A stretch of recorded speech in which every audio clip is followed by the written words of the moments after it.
السلام عليكم ورحمة الله وبركاته. ازيكم يا حبايبي، عاملين ايه؟ وحشتوني قوي قوي قوي. طبعا انا نزلتش فيديوهات بقالي كتير، بقالي زي 7 ايام او اكتر. طبعا احنا ايام امتحانات والواحد بقى مشغول وكده اهوت. بس النهارده طبعا قلت لازم انزل حاجه كده اهوت عشان الواحد انتوا بتوحشوه. ودلوقتي احنا النهارده هنعمل حاجه جديده، يعني اللي هي هوريكم بقى الرز الصياديه الاسكندراني، رز السمك الاسكندراني بالطريقه الاسكندرانيه بقى هوريه لكم وان شاء الله يعجبكم. اول حاجه هنبدا بيها ان احنا هنولع البوتاجاز. بولع البوتاجاز اهوت، حطيت شويه زيت، حبه زيت صغيرين ما تكتريش.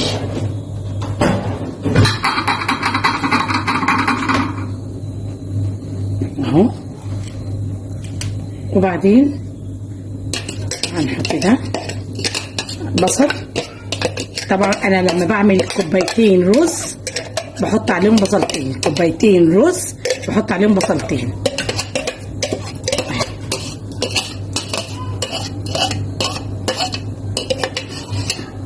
يعني الرز الصياديه بيحب البصل. اهي تبشريه بقى، تضربيه في الكبه بتاعتك على حسب الطريقه بتاعتك. اهيت هنسيبه بقى يتحمر الطريقه ديت.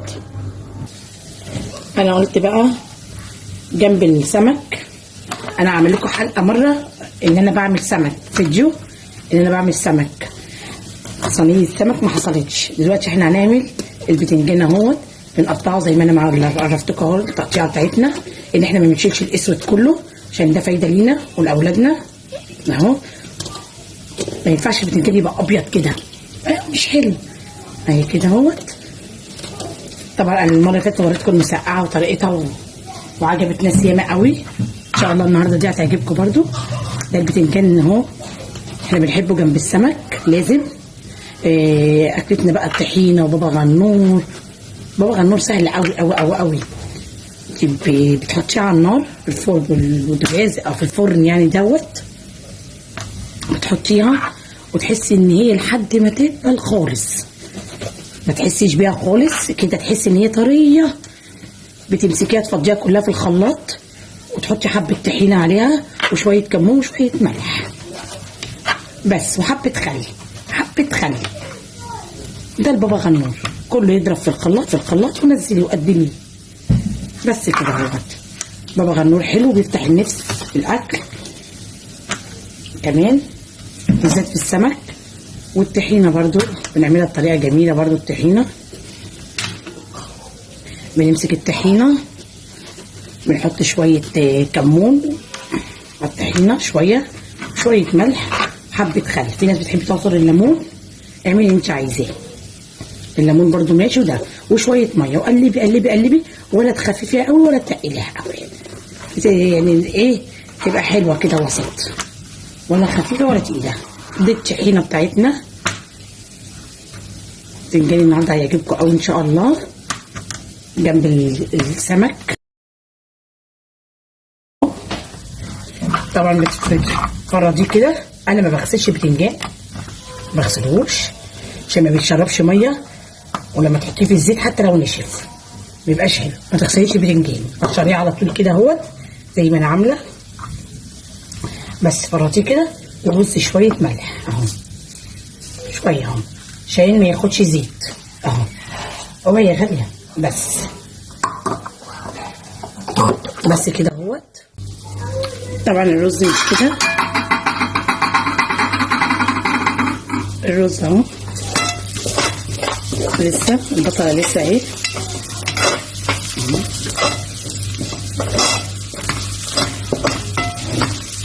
احنا ما بنحبش البصله تبقى اللون ده، لازم تبقى احنا ما بنحبش البصله تبقى اللون ده، لازم تبقى كأنها محروقه. ما تخافيش، يعني اعمليها كأنها محروقه عادي. بص البصله عامله ازاي، كأنها زي محروقه. لا لسه برضه. هتاكلوا رز اللي هو بقى رز الاسكندراني على حق كده. لا اهو دلوقتي لا كده لسه برضه.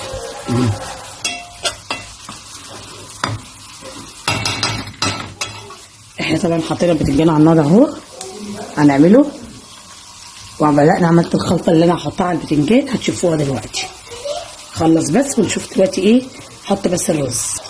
البتنجان طبعا قبل ما تقدميه وتحطيه في الطبق الاساسي يعني بتاعنا، اللي طلعيه بمناديل كده اهو عشان يشرب الزيت، يشرب اي حاجه، تحطيه على ناشف اهو. انا بطلع الاول في طبق خارجي لوحده على مناديل، وبعدين انت ايه برصه في الطبق اللي هيتقدم عشان ما يبقاش فيه زيت ولا كده.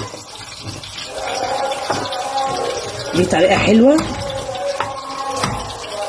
عشان خاطر ايه ما ينفعش نقدمه بالمناديل طبعا اهو. البصله برده لسه شويه تنشف كده كانها ناشفه.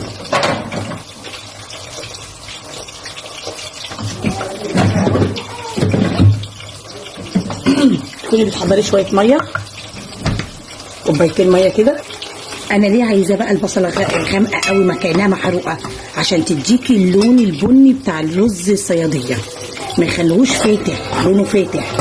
فتعمليه كده بقى اهو، خليه كانها محروقه وهي مش محروقه اهو، عشان يبقى اللون الصياديه صح، اللون البني الغامق، متبقاش فاتحه الرزايه فاتحه كده اهو كده اهوت. بنسيبها عقبال ما احط بس ايه حبه ملح.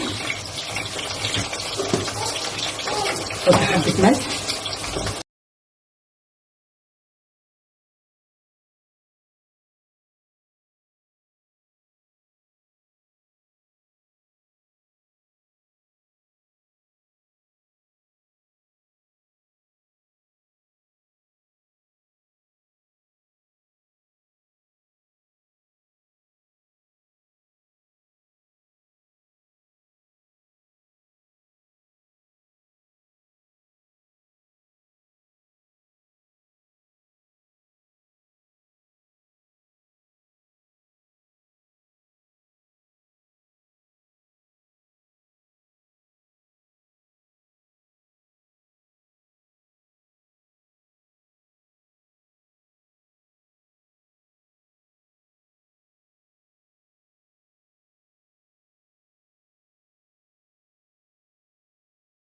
الوضع كده والحاجه كلها عملت اهي خلاص. بص اعملها ازاي. كوب بقى ايه، هي معروفه كوبايتين رز يبقى كوبايتين ميه، نفس المقادير بتاعه الرز نفس مقادير لكوبايه الميه. يعني انا بحط كوبايه مثلا زي دي كده اهو، كوبايتين رز اهو خلاص اهي زي دي كده، يبقى كوبايتين ميه زيهم.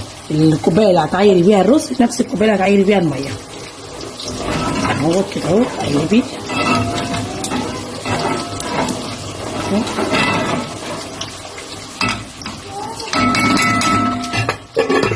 استنوا بس هوريكم بقى انا بنحط ايه كمان الخلطه الاخيره دي. شايفه لازم معلقه الصلصه دي ضروريه، معلقه صغننه اهي كده اهو. دي قلبي بقى بس كده اهو.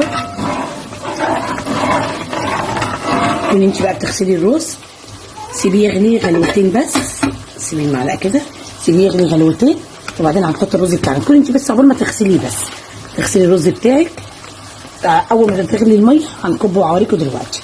تعالوا نشوف البتنجان بتاعنا اهو. لسه طبعا ابيض كده اهو، ما بحبهوش كده انا، خليه يبقى لونه بني.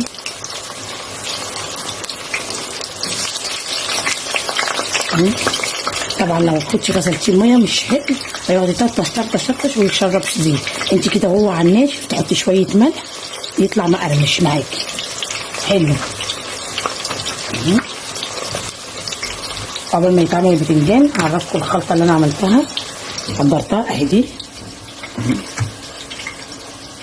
عملت ايه بقى؟ ضربت فلفل. طبعا انت عارفين ان موسم الفلفل الاحمر ده موسم، فلو في فلفل احمر يا ريت، يعني الفلفل الاخضر مع الاحمر حلو قوي بيدي شكل حلو. خلاص المهم انا ما لقيتش فعملت فلفل اخضر بس. هنحط شويه ملح شعره مش كتير، يعني بصوا اهي بس شويه ملح حبه صغيرين وشويه فلفل حبه صغننين اهي بس. شويه كمون صغننين خالص برضه، حبه صغننين خالص الكمون اهو بس بس كده اهوت مع الفلفل. نحط خل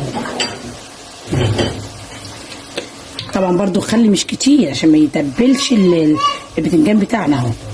شويه خل بتاعنا اهو، ونقطه زيت زيتون. نقطه من زيت الزيتون بيديها طعم جميل قوي قوي قوي اهي. انا ما بستغناش عن الزيت الزيتون الصراحه في حلو. ماشي، اقلبيه كده كله. انا مش عايزه اقلب عشان بايدي عشان حراق اهو.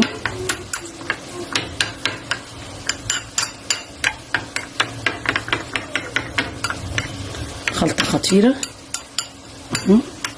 هتشوفوا بقى المنظر لما يكون مع البتنجان دلوقتي.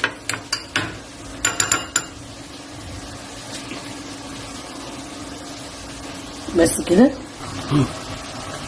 اهو. تعالوا نشوف الرز كده. بصوا عمل ازاي بقى.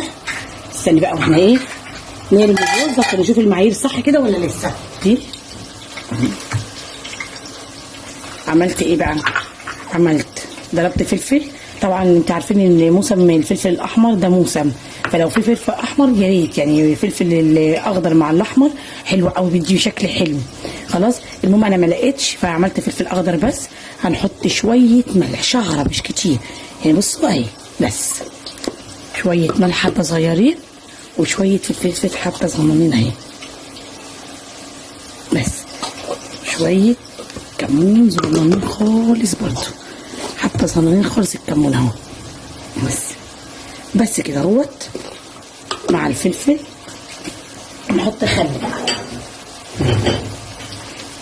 طبعا برضو، خل مش كتير عشان ما يتبلش البتنجان بتاعنا اهو. شويه خل بتاعنا اهو، ونقطه زيت زيتون. نقطه من زيت الزيتون بيديها طعم جميل قوي قوي قوي اهي. انا ما بستغناش عن الزيت الزيتون الصراحه في حلو. ماشي،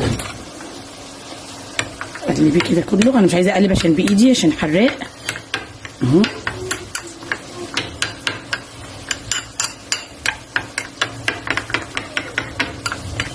خلطه خطيره اهو. هتشوفوا بقى المنظر لما يكون مع البتنجان دلوقتي.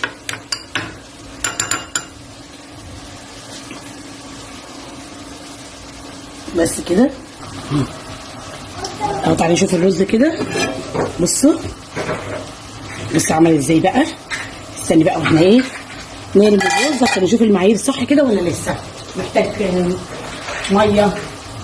انت بتحطي الرز بتاعك تعرفي اهو. انت هتنزلي الرز بتاعك اهو كده. احنا حاطين طبعا كوبايتين رز على كوبايتين ايه زي ما قلنا ميه. هنشوف بقى كده احتاج ميه ما احتاجش. هنشوف بدل ما تزودي الميه ويعمل منك يطرى منك. بس بقى اهو. شفتوا بقى الميه مغطيه ازاي اهي. كوبايتين على كوبايتين اهي كده اهوت. خلينا كده خلصنا الرز بتاعنا. هننقل على البتنجان الحلو بتاعنا اهو. بصوا بقى احنا رجعنا تاني اهو. خلصنا البتنجان بتاعنا. بصوا لما بطلعه بقى ناشف ازاي. بصوا مش زيت ازاي يطلع كده اهو. بصوا بقى كده اهوت يطلع ولا فيه زيت. بصوا مقرمش مقرمش اهو كده كده. يترص بطريقه حلوه اهي. بس كده اهوت. يبقى كله اتشرب ايه الزيت كله اتشرب هنا اهو. ما يطلعش بقى طبعا. احنا مش هينفع نقدمه بالمنظر ده صح ولا لا. بص بقى الخلطه اللي هنحذفها اهيت كده اهي. بتقلبيها تاخدي كده اهي.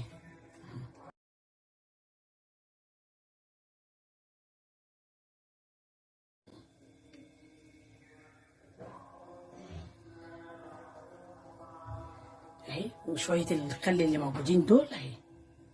بس كده اهو. ايه رايكم؟ يفتح النفس ولا ما يفتحش النفس؟ تاكلي اكله سمك مع سمك مشوي ما حصلش. بتنجان مع السمك المشوي ده ما حصلش. بصوا الجمال اهو. طريقه حلوه طبعا لو في فلفل احمر بقى كان مع الاخضر داخل كان هيدي منظر خطير. اهو اهو طبعا كده بنبص البني ازاي. طبعا كده هو محتاج شويه ميه، شعره ميه كده يترش عليه كده اهوت. اهوت هجيب بقى شويه ميه مش كتير، شويه صغننين بايدك كده اهوت. اهي انت توزعي بايدك كده اهوت بس كده.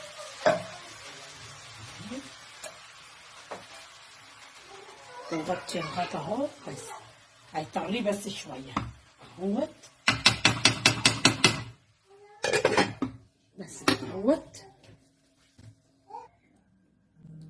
احنا كده وصلنا خلاص لاخر الفيديو. ايه رايكم؟ بصوا والحبه بحبتها، بصوا عامل ازاي اهو. بصوا الجمال اهو اهو. بص البتنجان حلو ازاي. ايه رايكم؟ يا رب يكون الفيديو النهارده يعجبكم. بصوا بصوا عامل ازاي. بصوا الرز عامله ازاي. يا رب بقى يكون الفيديو عجبكم النهارده، وارجو الاشتراك في القناه وفعلوا لي الجرس. يلا دلوقتي حالا وانتم معايا. السلام عليكم.